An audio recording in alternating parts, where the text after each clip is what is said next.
Iran বর্তমান সময়ে একটি অসম যুদ্ধের দিকে ধাবিত রয়েছে, আর সে জানে যে পুরো বিশ্বে তার পক্ষে দাঁড়ানোর মতো কেউ নাই। এরপরেও সে বিশ্বের পরাশক্তিগুলোর সামনে মাথা নত করে নাই। তো আমরা তো বাংলাদেশে শহীদ ওসমান হাদিকে পেয়েছিলাম, যে বাংলাদেশে যে সকল পরাশক্তিগুলো রয়েছে, যারা বাংলাদেশকে নিয়ন্ত্রণ করতে চায়, তাদের চোখে চোখ রেখে শহীদ ওসমান হাদি কথা বলতো, কাউকে ভয় পেত না। শহীদ ওসমান হাদি বলেছে যে জিতটাই সবসময় জীবন নয়, লড়াইটাই জীবন। ইরান আমাদেরকে সেটা প্রমাণ করে দেখিয়ে দিয়েছে যে পুরো বিশ্বে কেউ তার পক্ষে না দাঁড়াইলেও সে ইনসাফের জন্য লড়াই করে যাচ্ছে। আর একটা দৃশ্য দেখতে পাই, মধ্যপ্রাচ্যের দেশগুলো যাদের আজকের দিনে ইরানের পক্ষে দাঁড়ানোর কথা ছিল, উল্টো তারা আমেরিকান ঘাঁটি স্থাপন করে ইরানে হামলার সুযোগ করে দিচ্ছে। আমরা বলতে চাই, যেই দেশ থেকে মজলুমের দিকে মিসাইল ছোড়া হয় সেই দেশ ধ্বংস হওয়া দরকার। যেই মুসলিম শাসকগুলো ইহুদিদের তাবেদারি করে, তাদের দালালি করে, তাদের পক্ষে যারা অবস্থান গ্রহণ করে, আমরা তাদের মুখে থুতু মারি।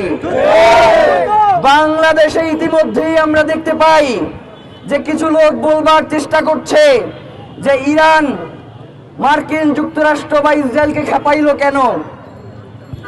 ভাইয়েরা, আপনাদেরকে একটা কথা বলি, নিজের রাষ্ট্র দখল করবার অধিকার, নিজের বাড়ি দখল করবার অধিকার সব থেকে কম শক্তি সম্পন্ন একটা রাষ্ট্রের রয়েছে।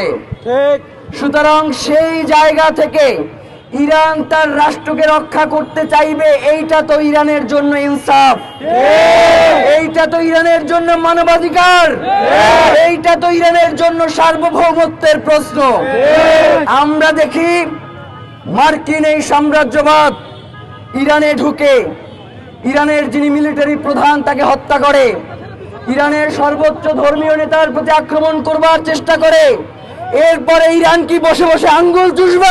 আজকের দিনে এসেও যদি আপনি ইরানের পক্ষে দাঁড়াইতে না পারেন, তাহলে আগামীর দিনে আপনার পক্ষে দাঁড়ানোর জন্য আপনি কাউকে খুঁজে পাবেন না।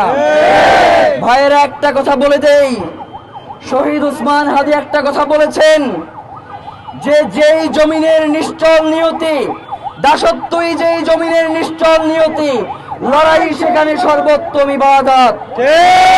দেখতে পাচ্ছি পাকিস্তান এবং আফগানিস্তানে আমাদের যে সকল ভাইয়েরা যুদ্ধে লিপ্ত হয়েছে, তারা নিজেদের জন্য যুদ্ধ করছে না।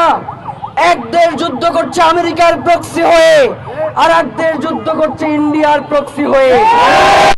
ভাইয়ের রক্ত নিজে ঝরাচ্ছে।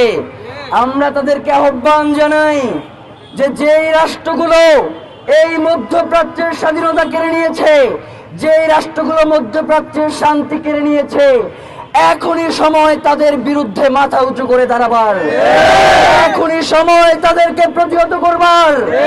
আমাদের আর সময় নাই। আমাদের সামনে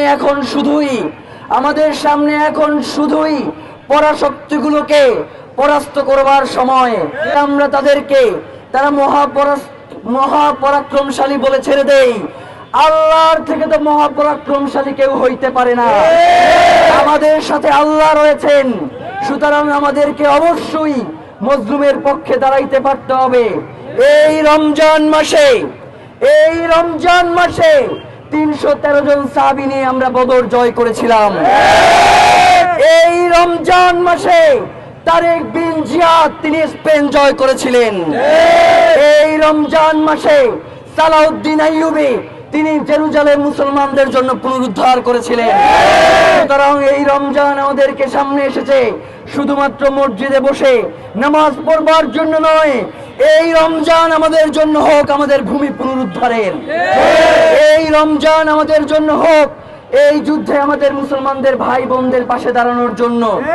যখন আমরা রমজানে ইফতারের থালা বাহারি রকমের ইফতার নিয়ে বসি, তখন ইরানের একটা স্কুলে আক্রমণ করে 36 জন নারী শিক্ষার্থীকে হত্যা করা হয়েছে। সুতরাং মুমিনের জীবনে মুমিনের জীবনে লড়াইয়ের বিকল্প আর কিছু নাই। যতদিন পর্যন্ত মুমিন ঘুমিয়ে থাকবে, যতদিন পর্যন্ত মজলুম ঘুমিয়ে থাকবে, ততদিন পর্যন্ত সে আক্রমণের শিকার হবে। এই বাংলাদেশে জুলাই না আসলে তো হাসিনা পলাইতো না, যার কারণে এই বাংলাদেশের জন্য জুলাই অবশ্যম্ভাবী ছিল। এই জুলাই যদি কোটা সংস্কার যারা আন্দোলন করেছে তারা যদি নাও করতো, কেউ না কেউ এই জুলাই গণ অভ্যুত্থান ঘটাইতো। সুতরাং আজকের এই দিনে কাউকে না কাউকে তো দাঁড়াইতে হবে এই পরাশক্তিগুলোর বিরুদ্ধে। ইরান আমাদের সামনে সিপাহ সালার হয়ে দাঁড়িয়ে গেছে। আমরা আমাদের রাষ্ট্রকে আহ্বান জানাই, আপনি আপনার পররাষ্ট্র মন্ত্রণালয়ের মাধ্যমে অতি দ্রুত জাতিসংঘকে কড়া বার্তা প্রেরণ করেন যে ইরানে কেন হামলা করেছে মার্কিন।